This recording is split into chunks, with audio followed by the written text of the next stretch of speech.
Pemirsa, terima kasih Anda masih bersama kami dalam catatan akhir pekan TV Mau dengan tema kita terkait Muhammadiyah, protes terhadap penghinaan Rasulullah Sallallahu Alaihi Wasallam, dan kita sudah mendengarkan bersama bagaimana tanggapan dari Persyarikatan Muhammadiyah melalui Ketua PPK Pusat Muhammadiyah yang ada Profesor Dr. Dadang Kahmat terkait realita penghinaan terhadap Rasulullah Sallallahu Alaihi Wasallam.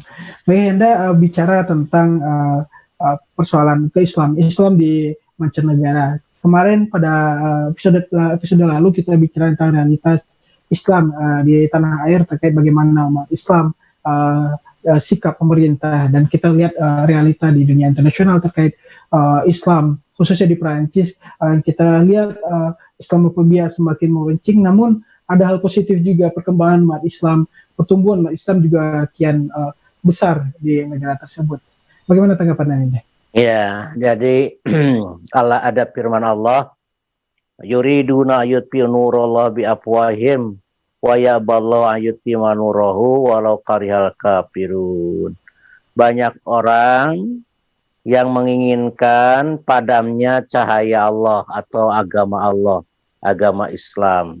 Tetapi Allah justru ingin meningkatkan, menyempurnakan cahayanya, ingin meninggikan agamanya, walaupun orang-orang kafir tambah benci terhadap perkembangan Islam itu.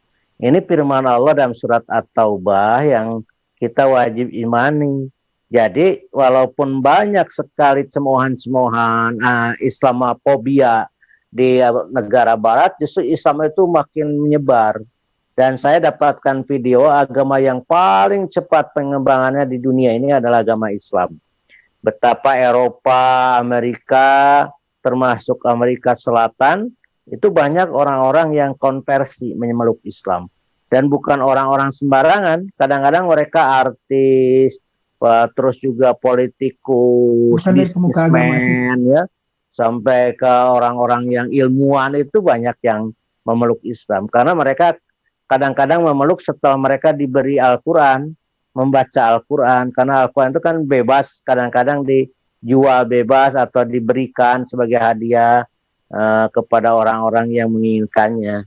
Jadi karena itu menurut saya ini optimis lah.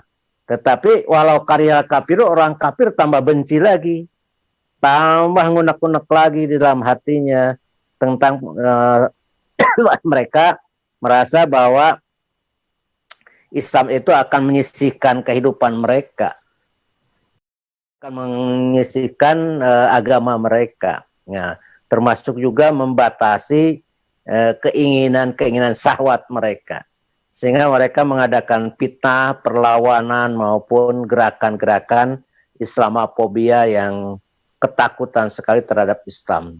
Termasuk akhir-akhir di Swedia kemarin itu ada aturan baru pembatasan terhadap Islam, bahkan ingin menyetop imigran-imigran Islam ke daerah Skandinavia itu. Tetapi hal itu tidak terjadi, mungkin menurut saya akan terus seperti itu, dan di antara mereka pun ada yang senang dengan kedatangan kaum muslimin, ada yang tidak.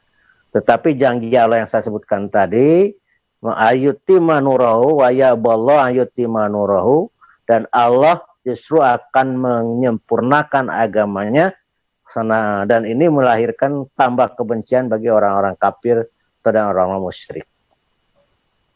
Baik, Anda, itu menjadi salah satu catatan kita pada kesempatan kali ini, dan dalam momentum atau refleksi milad Rasulullah Shallallahu Alaihi Wasallam, kelahiran baginda Nabi besar Muhammad Shallallahu Alaihi Wasallam. Mungkin bagaimana kita merefleksikan Rasulullah diutus untuk menyempurnakan akhlak. Rasulullah menghadirkan Islam sebagai agama rahmatan lil alamin yang cenderung ditafsirkan oleh tadi orang kafir sebagai agama yang intoleran, radikal, dan ekstremis. Ini bagaimana kita meluruskan pandangan ini, dan tentunya himbauan Persyarikatan Muhammadiyah terkait penghinaan Rasulullah SAW. Ya. Jadi ada dua di sini. Pertama, ajaran Islamnya sendiri. Kedua, kaum musliminnya sendiri. Ajaran Islam itu ajaran yang paling mulia, dan orang mengakui lah.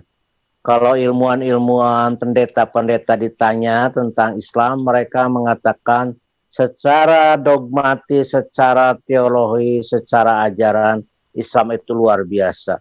Al-Quran itu orang-orang pada kagum terhadap isinya sehingga banyak yang konversi, yang beralih ke agama Islam. Tetapi kalau lihat kaum musliminnya sungguh jauh. Sehingga dulu ulama-ulama Mesir mengatakan al-Islam mahjubun bil muslimin. Islam itu terhalang oleh keadaan kaum muslimin. Yang direpresentasikan kaum muslim itu bodoh, tidak maju, ya, cara kehidupannya juga miskin, di seluruh dunia ini jadi problem. Dan juga temperamental serta emosional. Nah, inilah mungkin yang harus diperhatikan oleh kita kaum muslimin dalam rangka memperingati Nabi Muhammad SAW, Milad Muhammad ini. Contohlah ajarannya yang betul di dalam Al-Quran dan Sunnah Nabi Muhammad SAW.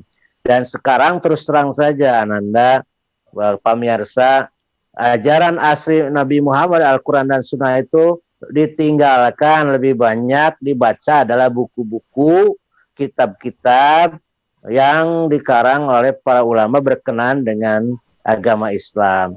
Padahal kalau Al-Quran dan Sunnah Nabinya mereka tidak begitu hiraukan. Malah Rasulullah mengatakan, ya Rabbi inna qaumi, sungguhnya qaumi ittahadu hadal Quran mahjura. Ya Allah, sungguhnya kaumku menjadikan Al-Quran ini permainan atau dibiarkan, ya. Mahjura itu diabaikan. Saya kira ini menjadi satu keprihatinan kita di kalangan kaum muslimin, membacanya saja tidak, apalagi memahami dan mengamalkannya.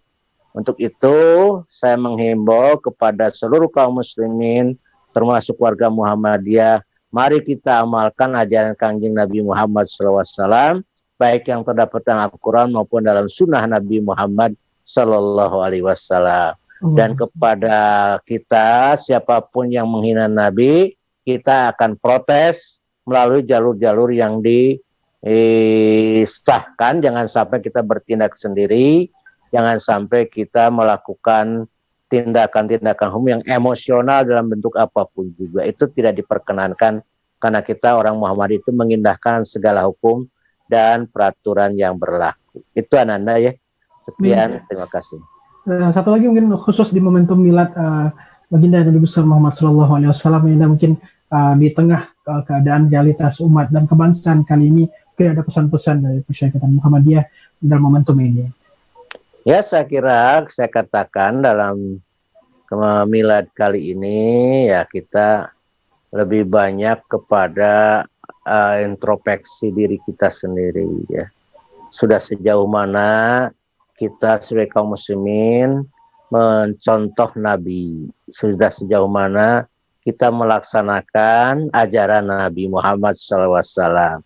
Jadi dalam tradisi Muhammadiyah bukan merayakannya dengan hura-hura, dengan merayakannya dengan itu, tentu itu tidak diperbolehkan dalam Muhammadiyah, tetapi kita ingin memperingatinya dengan cara memperdalam ajarannya dan melaksanakan ajarannya sebagaimana yang dicontohkan oleh Kiai Haji Ahmad Dahlan.